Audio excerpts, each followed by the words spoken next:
अस्सलाम वालेकुम। आज हम शुरू करते हैं जो हमने थ्योरीज पढ़ी है नेचुरल सिलेक्शन वाली, उसके इम्पोर्टेंस पढ़ेंगे। Importance of natural selection as a possible mechanism for evolution. Natural selection is not so much concerned with the survival or death of the individual as with the perpetuation or elimination of genes carried by them. Natural selection इससे concern नहीं है कि हम survive कैसे करते हैं या हमारी डेथ कैसे होती है, बल्कि ये इससे कंसर्न है कि जो हमारी जीन से वो हम इस्तेमाल कैसे करते हैं या तो उनकी एलिमिनेशन कैसे होती है। Section of nature of selection gene. Any other process that encourages the transmission of favorable genes and blocks the transmission of unfavorable genes contributes towards evolutionary progress. An animal with unfavorable characteristics in any way prevent from breeding, either by natural infertility or become unsuccessful to get a mate. क्या होता है, जो characteristic जो trade हमें चाहिए होते हैं सिर्फ हम उनकी ट्रांसमिशन करवाते हैं और जो नहीं चाहिए उनकी ट्रांसमिशन नहीं होती, इसको हम कहते हैं इवोल्यूशन। फॉर एग्जांपल एक एनिमल है जिसके पास ऐसे ट्रेड्स हैं जो कि अनफेवरेबल है, हमारी नीड के नहीं है ना कि उनके, तो उनको क्या होता है, वो अनफर्टिलिटी नहीं होती बल्कि रिप्रोड्यूस नहीं कर पाते या तो उनको मेट्स नहीं मिलते रिप्रोड्यूस करने के लिए। Then the genes of this individual will be prevented from transmitting to next generation. It is sometimes called genetic death. तो जो उनके ट्रेट होते हैं वो तो ट्रांसमिट हो ही नहीं पाते क्योंकि वो रिप्रोड्यूस नहीं करते, तो इसको हम कहते हैं genetic death. Natural selection as an agent of constancy as well as change. Natural selection को हम क्यों कहते हैं an agent of constancy, means जो कि कांस्टेंट रहे या तो चेंज हो जाए, हम उसको क्यों कहते हैं कि वो एक एजेंट की तरह एक्ट करता है। In fact natural selection is responsible both for maintaining the constituency of species and changing them. हम ये कहते हैं कि नेचुरल सिलेक्शन एक कॉन्स्टेंसी बरकरार करती है बल्कि उनको चेंज भी करवाती है। क्यों? क्योंकि वो अनफेवरेबल ट्रेड्स को रोक लेती है ट्रांसमिट होने से एंड फेवरेबल ट्रेड्स हमारे ट्रांसमिट हो जाते हैं। Natural selection is most destructive against those individuals that deviate most widely from the mean as a end is in favor of those aligned most closely to it. This kind of selection is called stabilizing selection, which because it maintains the constancy of species over generation. अब natural selection क्या करती है, जो trait हमारे लिए नुकसानकार होते हैं, जो जिन ट्रेट का हमारे पास कोई यूज़ नहीं है, कोई मतलब नहीं है, हम क्या करते हैं, वो उनको फेवर नहीं करते बल्कि जो हमारी मीन के हैं, मतलब के हैं, हम उनको फेवर करते हैं। इसको हम कहते हैं स्टेबलाइजिंग सिलेक्शन, क्योंकि हम अपनी कॉन्स्टेंसी मेंटेन करने के लिए ये ऐसा करते हैं।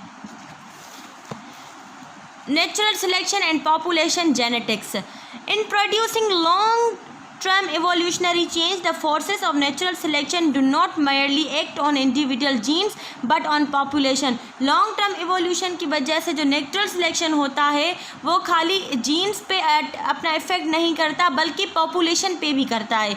अ more or less genetically isolated unit of population is a deme. ये याद कर लें कि डीम क्या है, मोर और लेस एक isolated genetically unit of population हम कह सकते हैं। अगर कोई पूछे कि यूनिट ऑफ पॉपुलेशन का क्या होगा जेनेटिकली, तो वो डीम है। The genetic constitution of a dean, the sum total of all different genes in a population is known in gene pool. हमने जीन पूल बहुत अच्छा पढ़ा था। क्या था कि टोटल एक ही population, within one population जो भी उसकी जीन्स हैं उसको हम कहते हैं gene pool. The evolutionary future of an individual organism depend on its genetic constitution, so the evolutionary future of an individual organism depend on its gene pool. हमें पता है हमारी इवोल्यूशनर किस पे बेस करी थी, जीन्स पे। ऐसे ही जो भी जेनेटिक कॉन्स्टिट्यूशन में इवोल्यूशन आती है वो उसके जीन पूल पे बेस करती है। अब artificial selection and its role क्या है। हम आर्टिफिशियल सिलेक्शन भी करते हैं, बहुत बार ये वर्ड सुना है। हम कैसे करते हैं, उसकी एक टेक्नोलॉजी होती है recombinant technology. On line of evidence supporting evolution that particularly impressed Charles Darwin was Darwin was artificial selection.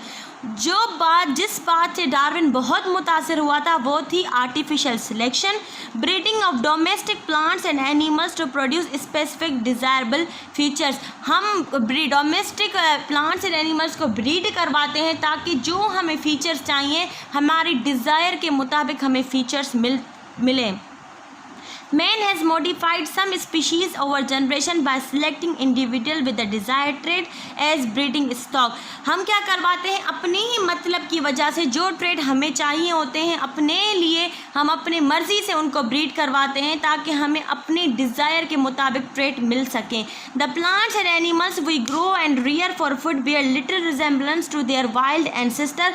जो आज हमारे पास प्लांट्स और एनिमल है उनकी इतनी नहीं बल्कि कम होती है ताकि वो अपने एंसेस्टर जैसे लगे, बल्कि बिल्कुल ही नहीं लगते। क्योंकि इवोल्यूशन हुई है, आर्टिफिशियल सिलेक्शन भी होती है, हमारी नेचुरल सिलेक्शन की वजह से भी बहुत इवोल्यूशन आई है। Various breeds of dog provide a striking example of artificial selection. हम कहते हैं कि जो हमारे बहुत किस्म के जो डॉग्स होते हैं वो इसलिए होते हैं क्योंकि उनमें आर्टिफिशियल सिलेक्शन हुई होती है। Dogs descended from wolves and even today the two will readily cross breed. हम कहते हैं कि डॉग्स जो होते हैं वो वूल्फ से इवॉल्व होके आए हैं और आज भी हम कहीं ना कहीं उनको ऐसे देख सकते हैं। With rare exception a few modified dogs resemble wolves. आ गया कि कुछ एक्सेप्शन होती हैं, कम्प्लीटली वुल्फ जैसे नहीं है लेकिन रिजेंबल करते हैं। Some breeds are so different from one another that they would be considered separate species if they were found in a wild. Interbreeding would hardly be possible without a lot of human assistance. If a human could not breed so radically different dogs in a few hundred to at most of 1,000 years, Darwin reasoned. अब जैसे दूसरे animals में interbreeding होती है वो इतने produce करते हैं अपनी ऑफस्प्रिंग, अगर ये मेन में भी होता तो डॉग की और मेन की जो रिप्रोडक्शन होती है उसमें तो कोई फ़र्क नहीं पड़ता। इसीलिए डार्विन ने इस बात पे रीज़न किया है। It seemed quite plausible that natural selection could produce the variety of living organism in hundreds of million years। इसीलिए उसने ये रीज़न दिया कि इवोल्यूशन होती है मिलियन ऑफ ईयर्स अगो। आप अपने एंसेस्टर भी देखें और डॉग्स के या किसी के भी एंसेस्टर देखें और आज वाले एनिमल्स में देखें, बहुत फ़र्क है। वो इसी वजह से कि आर्टिफिशियल सिलेक्शन होती है। हम अपने डिज़ायर ट्रेट को जो जानवर में होते हैं डिज़ायर ट्रेट उनको रिप्रोड्यूस करवाते हैं और अनफेवरेबल ट्रेट वालों को रिप्रोड्यूस नहीं करने देते, या तो उनको मेट नहीं मिलता। ऐसा नहीं है कि वो इनफर्टाइल हैं, वो फर्टाइल होते हैं लेकिन उनको रोक दिया जाता है या तो हम उनको मेट मिलने ही नहीं देते। Recombinant technology has opened the door of evolution by artificial selection. A number of varieties can be developed by providing artificially selected genes rather than natural selection. Recombinant DNA ने दरवाजे खोल दिए evolution के लिए क्योंकि हम अपनी डिज़ायर जीन डाल सकते हैं बजाय नेचुरल सिलेक्शन की वजह से। हम अगर नेचुरल सिलेक्शन में जाएंगे, जब वो ट्रेड किसी में नज़र आए फिर हम उस ट्रेड को मल्टीप्लाई कराएं और बढ़ाएं, लेकिन आर्टिफिशियल के ज़रिए हम किसी भी वक्त अपना डिज़ायर ट्रेड हासिल कर सकते हैं। अब हम आते हैं gene frequencies and their role in evolution. हमने जीन पूल में पढ़ा था कि जीन फ्रीक्वेंसीज हम कैसे निकालते हैं। अब उनका देखते हैं एवोल्यूशन में रोल अब उनका रोल एवोल्यूशन में कैसा है। Population genetics is a branch of genetics that deal with the frequency distribution and inheritance of alleles in a population. हमने जब पढ़ा था कि फ्रीक्वेंसी अगर हम निकालना चाहते हैं तो ओवरऑल भी निकाल सकते हैं, अगर किसी अलील की निकाल रहे हैं, अगर वो डोमिनेंट अलील की है तो अलग निकाल सकते हैं, अगर हम रिसेसिव की निकाल रहे हैं तो हम अलग निकाल सकते हैं। With these evolution is a change in the genotype of population over generation। हमें पता है evolution की वजह से genotype में change आ जाता है। It is necessary to learn about population genetics to understand the mechanism of evolution। हमें लाजमी है कि हम देखें कि population genetics कैसे change होती है ताकि हमें easy हो जाए mechanism समझने में evolution का। The basic term gene pool is defined as the all genes that occur in a population, all the alleles of all genes found in an individual. हमने जीन पूल पता है क्या है, जो भी एक पॉपुलेशन में जीन्स होती हैं हम उसको कहते हैं उसका जीन पूल. उसमें वो दोनों अलील्स आ जाती हैं, चाहे सब डोमिनेंट हो चाहे सब रिसेसिव हो या दोनों हो, जो भी होंगे उस जीन में वो उस जीन का जीन पूल है. Each particular gene can also be considered as gene pool consisting of all alleles of that specific gene. एक सिंगल जीन को भी हम जीन पूल कहते हैं, पर उसके पास अपनी पूरी अलील्स हों. जो जीन के पास अलील होती हैं वही अगर होंगी उसके पास, तो वो उस जीन को भी हम जीन पूल कह सकते हैं. Example in population of 100 P plants जिस पे मेंडल ने अपना काम किया था. The gene pool for flower wood colour would consist of 200 alleles.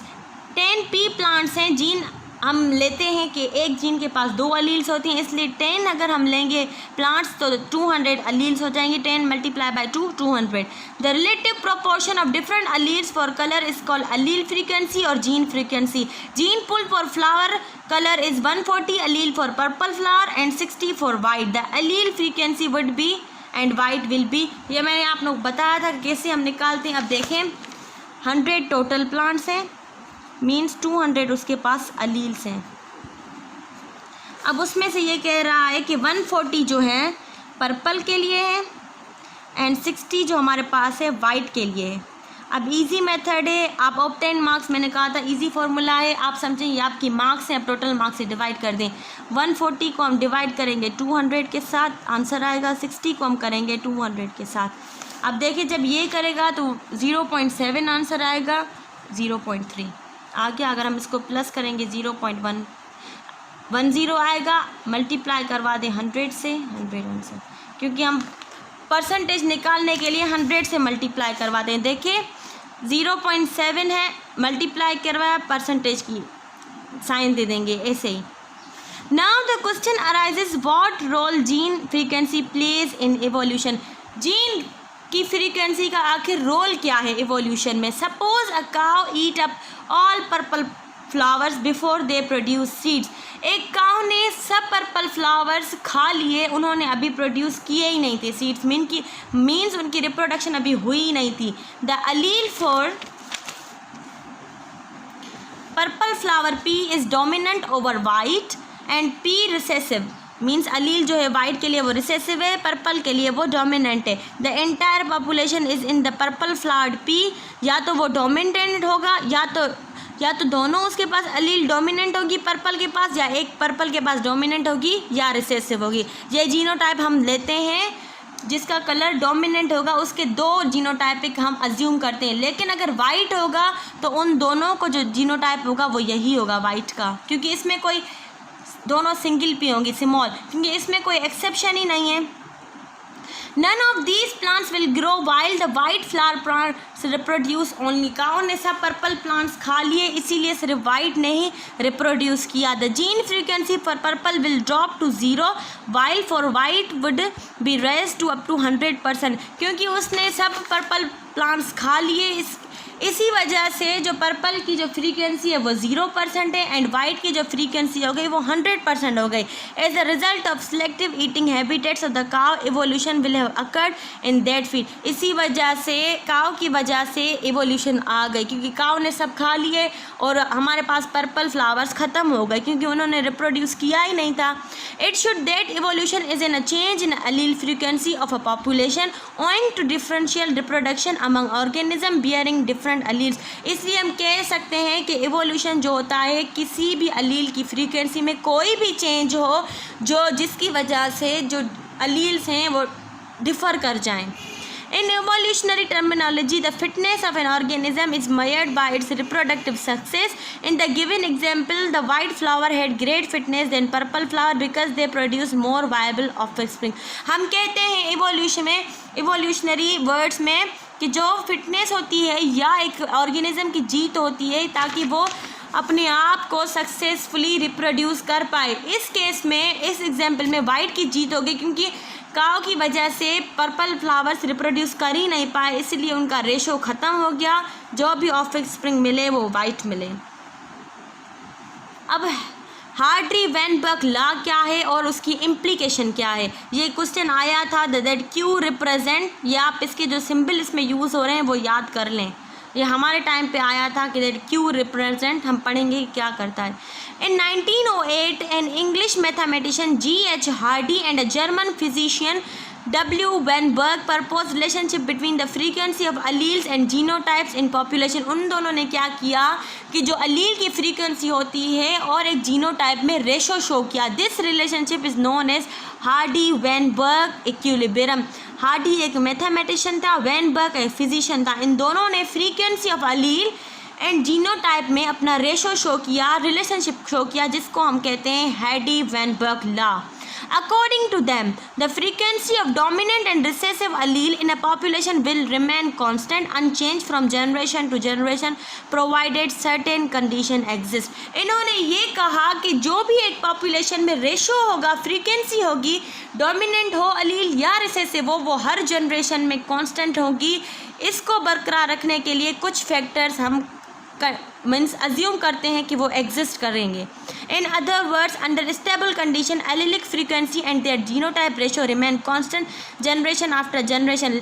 Under stable condition means कुछ कंडीशन स्टेबल होंगी तो ये कांस्टेंट रहेगा, वरना नहीं रहेगा। They gave an equation which is expansion of binomial expression p plus q whole square, where p is the frequency। अब p क्या है हमारे पास, frequency of one allele, and q is the frequency of an other allele। ये दोनों frequency हैं p and q, लेकिन p जो है एक जीन की है, q है जो अलग जीन की है। So the formula for the Hardy-Weinberg equilibrium is, जब इसको हम ओपन करेंगे, आपको पता है हमने पढ़ा था फॉर्मूला कौन सा है, a plus B whole square. अगर हम इसको ओपन करेंगे a plus B whole square तो क्या बनेगा, a square plus 2ab plus B square, यही है फॉर्मूला। अब इसको पुट करते जाएं, यहाँ पे क्या है p plus q sorry p square plus 2pq plus q square, यही फॉर्मूला आएगा। देखते हैं, अब इनको जब हमने ओपन किया, p square plus 2pq plus q square is equal to 1, हमने ये अज्यूम किया है। Let us examine our hypothetical population in which allele A has a frequency of 0.9 and allele A has a frequency of 0.1। हमने assume किया कि एक dominant अलील है जिसकी जो फ्रीक्वेंसी 0.9 है, लेकिन एक रिसेसिव अलील है जिसकी फ्रीक्वेंसी ओनली 0.1 है। जब हम इनको फॉर्मूला में पुट करेंगे 0.9, जब हम p की जगह पे p is equal to 0.9 and q is equal to 0.1, जब हम फॉर्मूला में पुट करेंगे तो हमें जो भी आंसर मिलेगा इज इक्वल्स टू 1 मिलेगा। Means 1 is equals to 1 means, इस बात का मतलब क्या हुआ, 1 is equals to means 1 means frequency जो भी पॉपुलेशन में होगी वो कांस्टेंट रहेगी, कोई फ़र्क नहीं पड़ता डोमिनेंट कितनी है, अलील कितनी है। If we calculate the frequency of all possible genotype then they should be 1। जब इन तीनों को प्लस करेंगे इनका टोटल आएगा 1। This stability is referred as genetic equilibrium. आपको पता है इक्विलिब्रियम क्या होता है, मेंटेन करना खुद को, या किसी भी कंडीशन में कोई भी चीज़ को मेंटेनेंस देना is known as equilibrium. A deme क्या था, पॉपुलेशन का यूनिट था, genetically remains unchanged in its overall characteristics and no evolution occur. Evolution only takes place if and when the genetic equilibrium is upset as a result of mutation, environmental change and natural selection. जब deme constant रहेगा, उसका ratio जो होगा population का constant रहेगा, इसका मतलब कोई भी इवोल्यूशन नहीं आए। इवोल्यूशन जब आएगी जब हमारा इक्विलिब्रियम अपसेट होगा, डिस्टर्ब होगा। वो क्यों होता है, कोई भी म्यूटेशन हो जाए, नेचुरल सिलेक्शन हो जाए या एनवायरमेंटल फैक्टर्स हों। Certain factors can upset the genetic equilibrium and bring about evolutionary change. First, a gene may be lost altogether from population। पहले क्या होता है, कोई भी फैक्टर्स हैं जो जेनेटिक इक्विलिब्रियम को डिस्टर्ब कर देते हैं, या तो कोई ऐसा एनवायरमेंटल फैक्टर है जो कि हमारे पॉपुलेशन को अफेक्ट करता है, उनकी जीन्स को। एज अ रिजल्ट कि प्योर चांस हो जाता है चेंज करने का या तो उस जीन के लॉस्ट होने का। This is expected to produce significant change in small population, जिसकी वजह से कोई ना कोई चेंज आ सकता है। The second factor that may cause genetic drift depend on the fact that the neighboring population may not necessarily be total isolated from each other. In this way, a population may gain or lose gene, thereby altering its genetic composition. दूसरा factor हम देखते हैं drift मारना. आपने गाड़ियों में सुना होगा कि लोग लड़के जो है गाड़ियों को ड्रिफ्ट मारते हैं. वो ऐसे कि अगर आपकी पॉपुलेशन में कोई भी जीन लॉस हो गई किसी भी फैक्टर की वजह से, इन्वायरमेंटल फैक्टर हो या इन्वायरमेंटल हो या म्यूटेशन हुई हो, तो क्या करेंगे, किसी और पॉपुलेशन में ज़रूरी नहीं कि वो आइसोलेटेड हो, तो हम उससे वो जीन गेन भी कर सकते हैं या उसकी लूज़ भी कर सकते हैं. अब लास्ट टॉपिक है इस चैप्टर का, तो हम देखते हैं इंडेंजर्ड स्पीशीज़. वो स्पीशीज़ जो अभी रिसेंट ईयर्स में डेंजर में हैं, हम इसमें पढ़ेंगे कि हम उसको कैसे प्रोटेक्ट कर सकते हैं और वो कौन सी स्पीशीज़ हैं जो कि थ्रेटन में हैं, डेंजर में हैं. The most prominent feature of the history of life on earth has been the periodic occurrence of major extinction. During the course of geological time, there have been 5 such events in each. A large proportion of the organism of earth at that time become extinct. अब क्या है ऐसे features history में जिनकी वजह से अर्थ का जो पीरियड है वो इतनी उसमें एक्सटेंशंस क्यों हैं. अगर हम जियोलॉजिकल टाइम में देखें तो 5 हमारे पास ऐसे इवेंट्स हैं जो कि इस एक्सटेंशन को शो करते हैं. मेजर एक्सटेंशन कब हुई, clearly produce changes conditions appropriate for rapid evolution for those relatively few plants, animals and microorganisms that survive the extinction process. Major extinction क्या है कि कोई भी इवोल्यूशन हो गई, मेजर इवोल्यूशन हुई है, उसमें जो रैपिड अगर हो गई, उसमें जो एनिमल्स हैं, प्लांट्स हैं या कोई भी माइक्रो ऑर्गेनिज्म है, वो सर्वाइव करने के लिए अपने कौन से प्रोसेस को मॉडर्न करते हैं. And other phenomena is the competition between individual of 2 or more species for the same resources which limits their population size. अब हम देखते हैं कौन सा फिनोमेना, कंपटीशन बिटवीन 2 और मोर जीन्स. ये कौन सी, अगर हम देखें ये इंटर है, इंटर स्पेसिफिक हमने पढ़ी थी ना चेंज, उसमें है ये जिसमें हमने पढ़ा था कि हम करते हैं स्ट्रगल फॉर एग्जिस्टेंस, उसमें ये इंट्रा स्पेसिफिक एग्जिस्टेंस है जिसमें एक इंडिविजुअल के मीन्स एक इंडिविजुअल भी 2 या 3 स्पीशीज़ के इंडिविजुअल अपनी ज़रूरत के लिए लड़ते हैं ताकि वो अपनी नीड को पूरा कर सकें.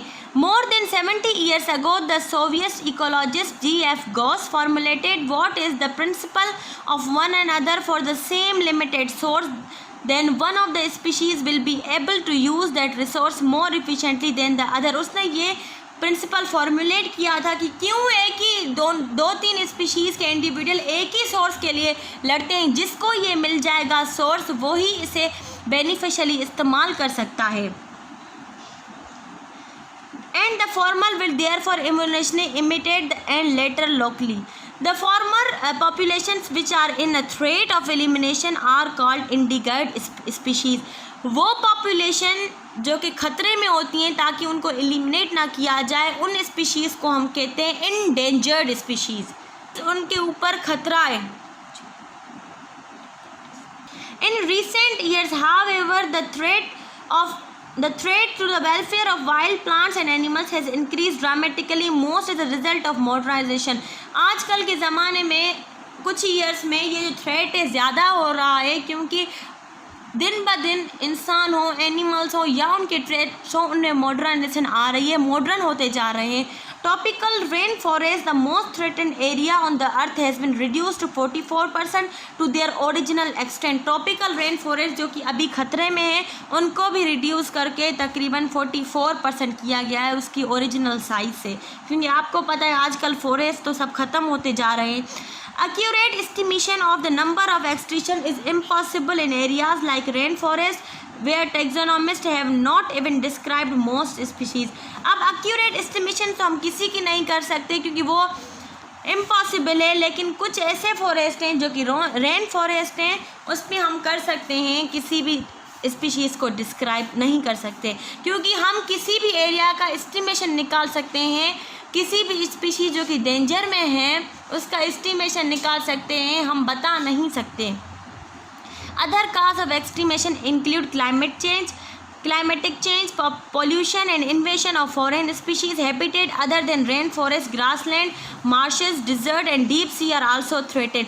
एक और एक्सटेंशन क्लाइमेट का चेंज हो जाएगा, इन्वायरमेंटल फैक्टर, पोल्यूशन हो या किसी भी फॉरेन स्पीशीज़ का आना हो, या ऐसे हैबिटेट जो कि rain forest means other than rain forest हैं, जैसे ग्रासलैंड है, वो भी अभी थ्रेट में हैं, डेंजर में है. In Pakistan cheetah, tiger, Asian lion, Indian rhino, चीपर, pheasant, gazelle have been declared extinct. इनको सबको एक्सटिंक्ट करार दे दिया गया है. वाइल्ड इंडस जॉनफिल, blackbuck, crocodile, leopard, great Indian bustard, houbara bustard, white headed duck and marble teal are among the animals near to extension. ये सब भी जो एनिमल्स हैं वो अभी या कुछ सालों में ये भी ख़त्म हो जाएंगे, इनका वजूद भी ख़त्म हो जाएगा. मीन्स ये इंडेंजर्ड स्पीशीज़ हैं. Conservation of habitat as well as endangered species are required. Conservation plan must include the following components. हमें कंजर्व करने के लिए इंडेंजर्ड स्पीशीज़ से को थ्रेट से हटाने के लिए कुछ प्लान हैं. हम देखते हैं कौन से कंपोनेंट्स हैं. Number 1, a global system of national parks to protect large tract of land and build life that allow movement between natural areas. हम ऐसे नेचुरल पार्क्स का बिल्ड करें ताकि वो एक इक्विलिब्रियम, एक मूवमेंट बरकरार रख सके नेचुरल एरियाज़ की. Number 2, protection of landscape that allows control activity. हमको इस ऐसी लैंडस्केप है जहाँ पे एक्टिविटीज़ होती हैं उसकी प्रोटेक्शन करें. Number 3, zoo, safaris and botanical gardens to save species whose extinction is imminent. इन जो भी प्लेसेस में उन स्पीशीज़ को बचाएं जो अभी ख़तरे में है, जिनका वजूद ख़त्म होने वाला है. सो यहाँ पे हमारा चैप्टर ख़त्म हुआ.